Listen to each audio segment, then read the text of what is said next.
You're listening to the Effective Statistician podcast, a weekly podcast with Alexander Schacht, Benjamin Pieske, and Sam Gardner, designed to help you reach your potential, lead great science, and serve patients without becoming overwhelmed by work. Today, I'm talking with Willene about Enneagrams.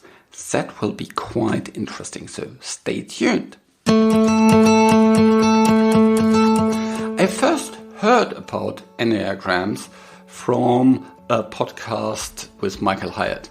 It was really interesting, and it's one of these personality tests that help you to better understand yourself, how you react to others, how you communicate to others, what triggers you, what motivates you, all these different things. So it's an interesting thing to have a look into.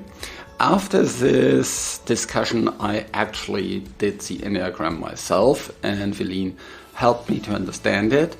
And there were a lot of things that I took out of this, and there were, of course, a couple of things that I already knew because I've done similar tests in the past.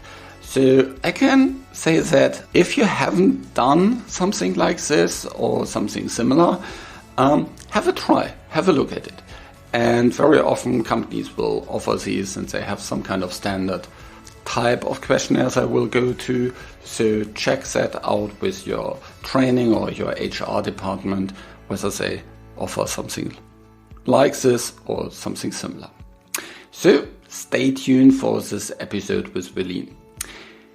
I'm producing this podcast in association with PSI, a community dedicated to leading and promoting the use of statistics within the healthcare industry for the benefit of patients.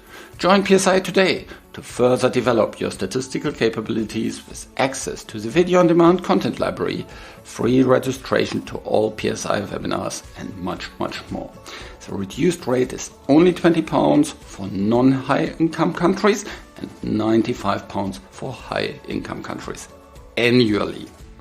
Visit the PSI website at psiweb.org to learn more about PSI activities and become a PSI member today. Welcome to another episode of the Effective Statistician. Today, I'm really happy to talk with Willene, who is, by the way, do I pronounce it correctly? Willene, yes. Willene, yeah. And so I'm really happy to talk with Willene about a topic that I stepped over quite some time ago already, but I never really got my head around it. I've actually listened to a couple of different other podcast episodes, and I even started to read a book about it, but I never kind of really, got into it. And so today I'm therefore really happy to speak with Willene about the Enneagram. So, but before we dive into this, maybe you can introduce yourself a little bit. What made you kind of think more about that and dive into this topic? Okay. Well, thank you very much, Alexander. It's such a privilege to be here today. A little bit of background about myself. I was born and raised in Cape Town, South Africa, and I'm married for the second time. So I have a beautiful blended family. And between Nigel and myself, we've got 3 children, 13, 18, and 20. So I'm right in the thick of the teenage years. And in 2018, we moved from South Africa to Ireland due to a work opportunity for my husband. And we absolutely love it. We love it here. And I was in IT for 20 years. My husband's still in IT, but after experiencing the power of life coaching in my life, I did a radical career change. And I did that when we moved to Ireland, and I've never looked back. So today I'm an ICF accredited life coach and mentor, and I have a particular interest in coaching women privately around their mindset and their self-worth. Okay. I think that's because it's a journey that I've walked myself. Okay. Yeah. In terms of that journey, can you expand a little bit on that? My journey. Yeah. Okay. So what I found was when I first started out in IT, I was on a floor of about 100 men, and we were perhaps 6 ladies. It was very hard to have a voice in the room. It was very hard to be respected when you did come up with solutions and opportunities. And I'm actually talking early 2000s, so that was long ago. But I'd always found that my self-worth was externally verified by my academic achievements. Yeah, I was always looking to study more, looking to achieve more, looking to do more in order to find my self-worth. And I was a people pleaser of note. So I would do anything for everybody, but I was doing nothing for myself, which ultimately led to a massive burnout. And I had to relook my life completely. Okay. So that's the journey. I'm pretty sure there's lots of people that can relate to this. And not only women, actually. I think in our culture, there's kind of, school plays an important role, and achieving good grades plays an important role early on in life.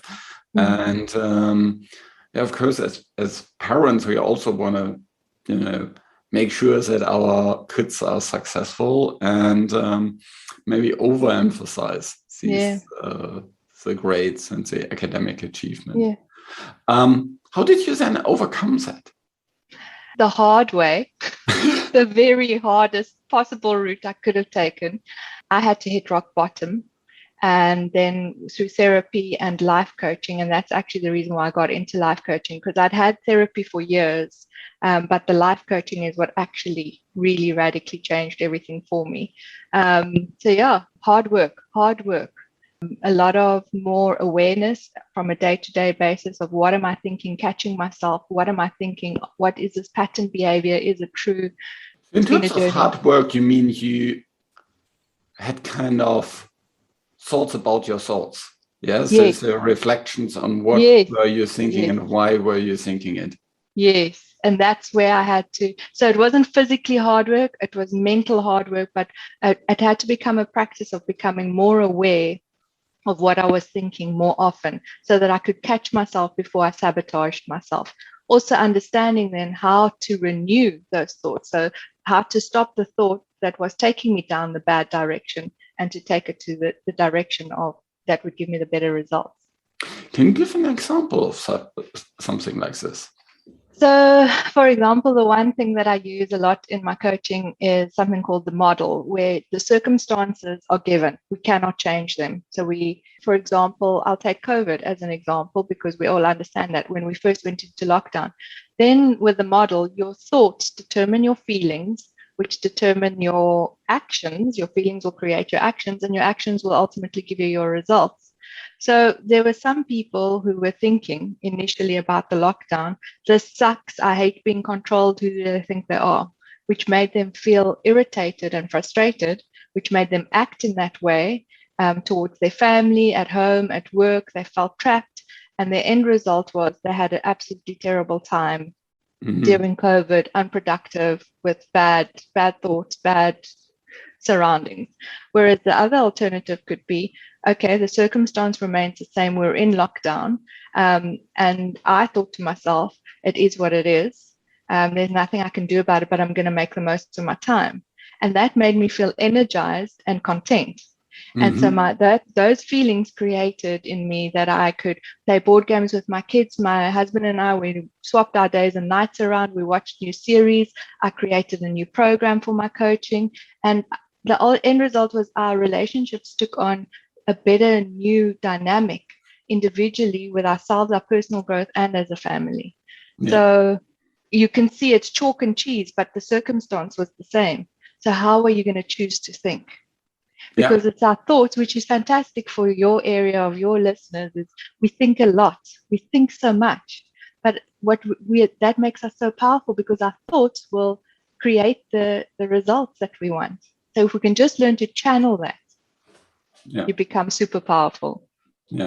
So I think in terms of, is that some kind of victim mentality that kind of I would say this? Yes, I would say my clients and for myself, I was definitely the victim role. In the drama triangle, you get the victim, the persecutor, and the rescuer. Mine tended to be the victim. Even though I was an angry victim, I would say, nobody's ever going to do that to me again. I've had it. This is the last time. Who do they think they are? But yet I was still being a victim. And then a lot of my other clients swing between victim and rescuer, where they're absolutely over functioning for everybody else. So it's to step out of that codependency, which we don't even realize that we're in. Yeah, I see that actually quite a lot at work. Yeah, where people say, that person did this to me. Yes. Yeah. Or the company did this to me. Yeah. Could be like, something unfair that is or perceived as unfair. Yeah. Or they, don't know, made this comment and that made me angry. He made me angry. Yes, very good, Alexander. Well done for noticing that. Yeah. And then it's kind of, you're the victim. Yeah. And that always makes you kind of feel helpless. Yeah. Taking no responsibility. Yeah. Which means that you're relying on other people. You do actually give your power away when you show up as a victim, because you're giving your power to the person who made you feel that in the first place, made you feel that. Yeah. So if you come across such a person, that has this self-talk, how do you get them out of there? Well, what we do, I've got a program and we build slowly but surely on, because I use a lot of tools, a lot of visuals, and I know, because I am a highly analytical person myself, I know that we need to understand things. I explain how the brain works. I explain what happens when you get triggered. I explain that your feelings are not the boss of you. We learn to use the model. And the more they use it and we apply it, and they're interactively part of fleshing out every single situation, they start seeing for themselves. They create that awareness for themselves. And they go, look where I'm going. I don't want to go there. How do I get out of this? And then I just point them to the next thing. Yeah. Cool. Yeah. But I think it's really important to have this understanding of yourself, because that way you can much better understand, okay, what are your trigger points? What are kind of your usual traps you fall into? And if you know these, then you can, much better watch out for them, because you see, well, there's usually some, typical patterns for people. Yeah. So 100%. Yeah. 100%. Speaking about patterns, we wanted to speak about the Enneagram. So tell me a little bit about how you got into that topic. Sure. Good question. How did I get into that? I was looking for a personality profiling tool. But because I'm such an analytical person, I needed to have something that really checked all the tick boxes for me when it came to accuracy, because I can't be using a tool that gives inaccurate results. Because I'm working with highly intelligent people as well. I can't pull the wool over anybody's eyes here. So eventually I found the Enneagram. I think it was through a book that I read. They mentioned the Enneagram. So I started, investigating that. And I did the Enneagram test and it was like, wow. And then my husband did it and it was, wow. Okay. In terms of wow, yeah. What did you, why did it make you feel wow? Because the Enneagram is a tool that can simultaneously flatter you and offend you. Because it holds the mirror right up here. Yeah. And it just brings out your blind spots like this. And it just goes like this right onto what are your triggers? What are your blind spots? What are your defense mechanisms? What are your greatest fears? And when we start understanding ourselves, and that's why I always start my program with the Enneagram, we dive deep into that, because that's where we need to start, is knowing who are we before we move on. And then we keep on referencing back to the Enneagram. What does the Enneagram or what kind of personality traits does the Enneagram describe? Personality traits. Basically, most importantly, what it's based on is what motivates you. subconsciously. Okay. So that's why an interesting part, Alexander, is I chose the Enneagram because all the other personality profiling tests are based on your behavior right now. Mm-hmm. And as we all know, our behavior is going to change in 5 years' time. So if you did Myers-Briggs or Insights or any one of those personality profiling tests, you'll find that you're one type now, but you will be your profile completely differently in 5 years' time. Whereas the Enneagram, what motivates you, if you were a type 1, which is a strict perfectionist, you would be motivated by doing the good and the right thing. So as a little boy, Alexander, you would have been a type 1, would have been motivated. But as an old man one day, you will still be a type 1 because you will still be motivated subconsciously to be doing the good and the right thing. And that's why I chose Enneagram. Okay. Very, very good. How many types are there in the Enneagram? There's nine types with 3 subtypes under each one. So in other words, 27 combinations. Wow. Okay. How do you remember 27 combinations? No, I don't have to remember it. Thankfully, we get a very detailed report and we work through it per person individually, page by page. Yeah. Okay. If you think of, can you say that maybe, more introverted, analytical people would fall into typical types there within the Enneagram usually? No, that's the beauty of the Enneagram is there's 3 subtypes. So the first subtype is self-preservation, and they tend to be the more introverted, analytic, well, not analytical, but the more introverted people. Mm-hmm. They're very concerned about making sure that their safety, their security, their food, their roof over their head, their finances around themselves. That's the self-preservation. And then you get the sexual, which is the one-on-one. They're more concerned, for them, survival means I have a good relationship one-on-one with somebody else. Mm-hmm. So that's what survival means to them. And then you get the social, and they're all about the group. They're all about belonging to the herd. And for them, that's where their safety and their survival comes from. So within one type, you would get under type 1, you would potentially get the self-preservation, who are usually a little bit more introverted, when the social, which is usually more slightly extroverted. Okay. When the Enneagram describes what motivates you, I just, chatted on LinkedIn with someone. Yeah. And I asked her also kind of what motivates you. And she said, I really struggle to answer this question. Yeah. Because, I just love doing statistics and stuff like this. How can the Enneagram reveal to these people what motivates them? So the test that I use is integrative. They have got about 170 questions that they ask, but it's a dynamic test. So if you look like you could be a type 1 or a type 2 and they can't figure out which one you are, then they dynamically start changing the questions to see what drills down more, which one. And then you might be a 1 and then not sure between 1 and 9 again. So they'll ask you questions channeled towards that until they ultimately, at a 95% accuracy, know what motivates you. So they'll ask you different questions about what's important to you here, how do you show up like this here, why would, those kind of questions. Interesting. So the questions are designed kind of as so to say, filters. You go basically down some kind of decision tree, and then depending on that's why I like this test specifically. Nice. Yeah. How will the Enneagram help me to work more effectively with others? Okay, so when you start understanding why you do the things that you do, you start to gain greater insight to transform self-defeating behavior.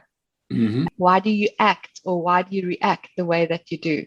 And it's when you got that awareness that you can really start changing things again, start working on the things that don't serve you. So the better you know yourself, the better you know your strengths, the better you know your weaknesses, the better you know your triggers, the better you know the Enneagram even tells you about how you communicate and how you give feedback, your decision making, how you handle conflict. So the better you know all those things, it's got a section as well where they talk about how you are with visioning and planning and goal setting, etc. So you really, really get to understand yourself really well, and you see where the loopholes are or where the pitfalls potentially are and where your strengths are. So how do you avoid the pitfalls and work and focus on the strengths? Okay. So yeah, that's great. In terms of feedback, I know this is for lots of people a big topic. Yeah, giving and receiving feedback. Yes. So I wasn't good in either of these, receiving and giving feedback, for the most of part of probably of my career, and I only learned it over time, that feedback is really a gift, and how to ask for it and how to kind of manage it or work with it. If we talk about feedback, what are the typical, what would be for different Enneagram types, different behaviors for in terms of feedback? Well, each type would show up differently. And would that be receiving feedback or giving feedback? Because it does actually receiving differentiate. Let's talk about receiving feedback first. Okay, so that's hard for me to say upfront for each one, how each type would show up for receiving feedback. But potentially it would go into detail of don't be so busy trying to soften it or cover it. A lot of, like a 7, for example, the visionary, I can think of an example, they would immediately turn the feedback into, they would immediately reframe it into, oh, it's a great learning curve, and then not ever think about it again. Or it wasn't so bad, it was actually something good came out of it. Because I know that's what 7s do. They put on their rose-colored glasses and off they go. So, for example, the report would warn that enthusiastic visionary, look out for this and actually spend some time to think more about what really happened here and what can really be done differently, instead of immediately putting on your rose-colored glasses. Okay, so for things like constructive feedback, yes, they would basically reframe it in such a way that it's, they see the benefits in it. Yeah, just quick. There would be no other thought to it. Okay. And so I first it was really difficult for me to kind of manage constructive feedback. And of course, supervisors are also sometimes not very well trained in providing, constructive feedback in a way that it's easy to receive. I later in my career had one supervisor that was really, really good in that. And thankfully, I had her for quite some time as a supervisor. So that helped me quite a lot to kind of completely change my thinking about feedback. How does motivation and feedback go there together? So if the Enneagram tells me what I'm motivated by, how will that then, for example, have an impact on feedback? Feedback. Well, the example that I can think of right now is a 5, which is often the statisticians, the data scientists, the actuaries. They're often, they compartmentalize the feedback as well, and they don't tend to, and then they overanalyze it. When they feel like they've been attacked, they will isolate themselves. They will withdraw completely and overanalyze things, have a whole conversation in their head, and then say nothing in the feedback session. Yeah, I can relate to that. Yep. Yeah. So those are the kind of things. Also, a 5 giving, and I'm talking about 5s because they tend to be your audience. In my experience, is mostly 5s. So they tend to, if they're giving feedback as well, they would intellectualize things and potentially give so much detail that they lose the person that they are speaking to. Yeah. And lose the point potentially. Yeah. I can relate to that as well. That you say, and this, and this, and this, and this, and Yes. this, and this. Yeah. Yeah. And, then it's too much. Yeah. It's, I learned that especially with my kids, if you give feedback to kids, you need to make it 1 point, just 1 point. Yes, and make it matter. Kids are our best teachers. Yeah. They train you on what is effective feedback and what's not, because you directly see the results. Yes, exactly. Yeah. In terms of frustration, I think, results very often from that our motivations are not met. Our what we wanted to achieve for ourselves is not possible. So I very often got frustrated in the past when, I had, at the end of the day, you look at your to-do list and it, instead of becoming shorter, it became longer. Or you wanted to do these 3 things, but you never actually got to them. Or you thought you could do that in 2 hours, and well, after 2 hours, you haven't even, got half through it. How is that associated with motivation? Okay. So I would say frustration is basically a trigger. Something has triggered you. A value or a need hasn't been met or has been disrespected. And that's when you get triggered. And you are then thinking something that makes you feel frustrated. Potentially, if you were a strict perfectionist, and you're not getting to do everything you set out to do, you'd be hard on yourself. You'd feel frustrated at the end of the day. So I can think of that as a 1. As a 5, their motivation is to know, to be knowledgeable, to have the information, to understand. If that isn't met, they are potentially more triggered than anybody else in the room. Okay. If they are shown up to be incompetent. Not knowing or the details. Not knowing is massive trigger for a 5. So potentially, if the 5 makes it mean that they didn't get to all their lists because they didn't know enough or know it fast enough, that could be their trigger for frustration. A 3 is a ambition, competitive achiever, and they're all about ambition. They have to come first. They have to be the best. And for them, their trigger would be not coming first, not being the best. And they might have set out for themselves a certain amount of work to do each day. And when they don't achieve it, they're not performing at their best. That'll trigger them again. Okay. So bottom line is, whatever you value or need, if that's being disrespected or not met. And each Enneagram type will have a different motivation, which will determine with which filters you're actually looking at the situation. That's fascinating. Yeah, I can see that. I think that's also sometimes the problem, that people don't speak up because of that. I don't know enough, or I have the feeling I don't know enough, so I don't speak up. Yeah, there we go. Because you feel you need to know it all. And that's very much, it would be interesting to know what your type is, because the type 5 needs to know it all. Yeah. I see that in discussions in my leadership program, that often comes up as kind of barrier for speaking up.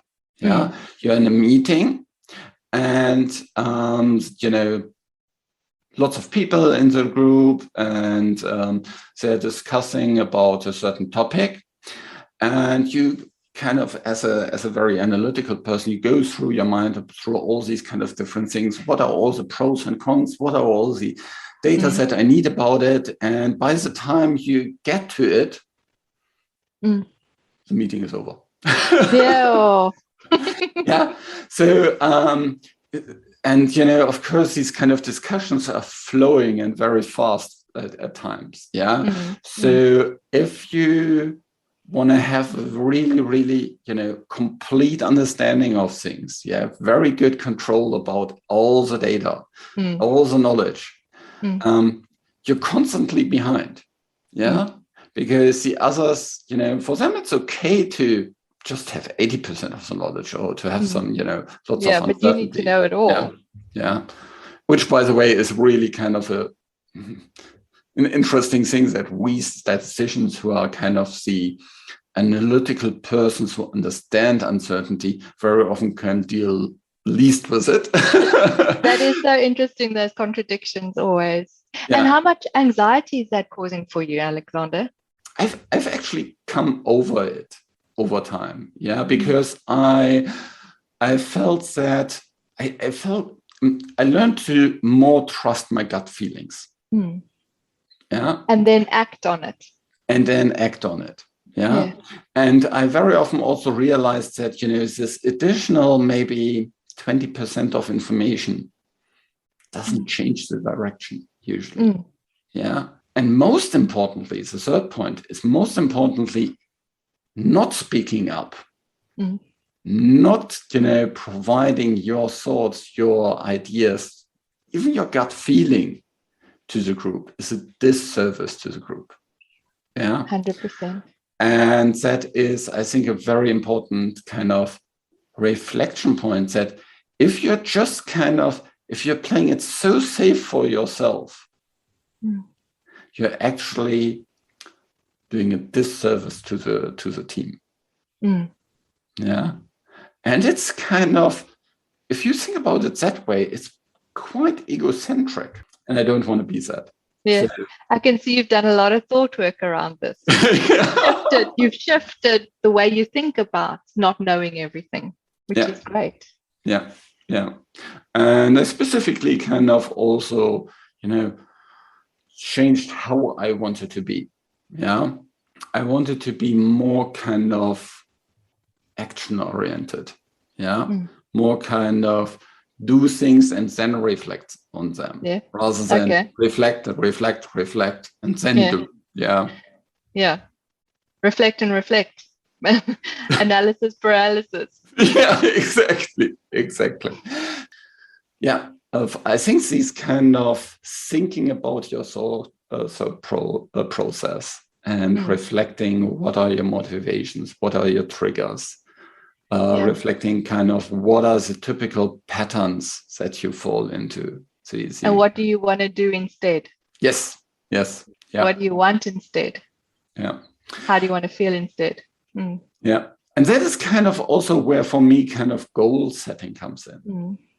So if you want to kind of reach a certain goal, and you have big goals, then you need to kind of think about how do you need to change to achieve these, and change not in terms of that your values change, but that your actions, your self-talk change. That is 100%. Because if you want different results, you have to think differently.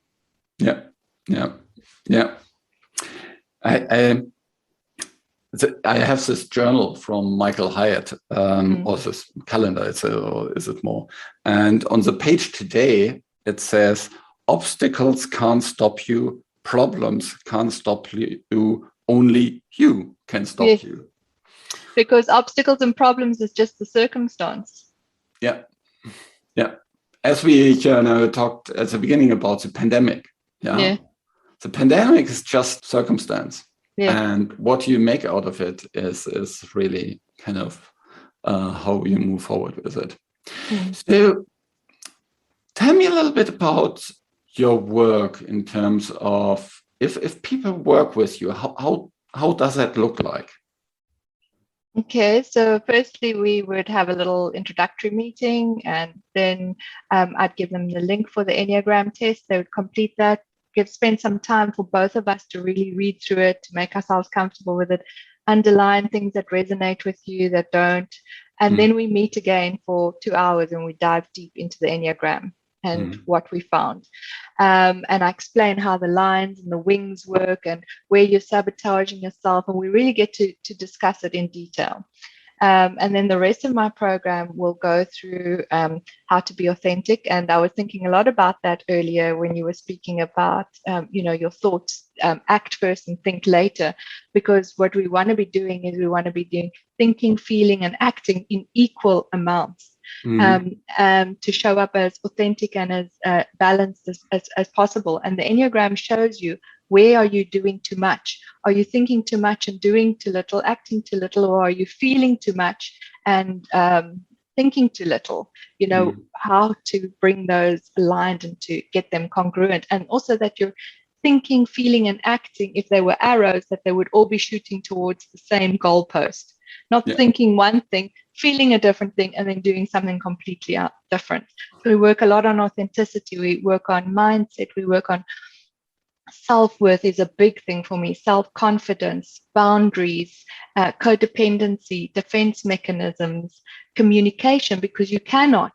A lot of people are very certain that they want boundaries and they're ready to set boundaries, but they don't have the speech for it.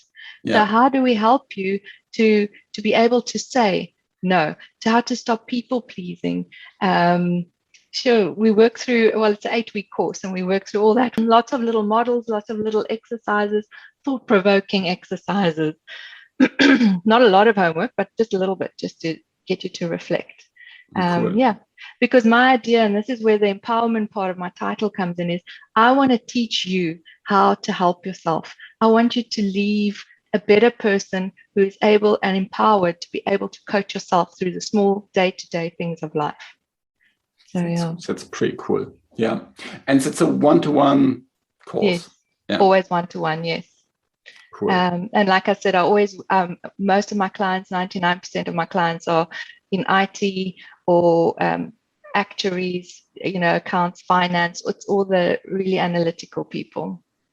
I do coach men, but my target market is women. I've got 2 male clients at the moment.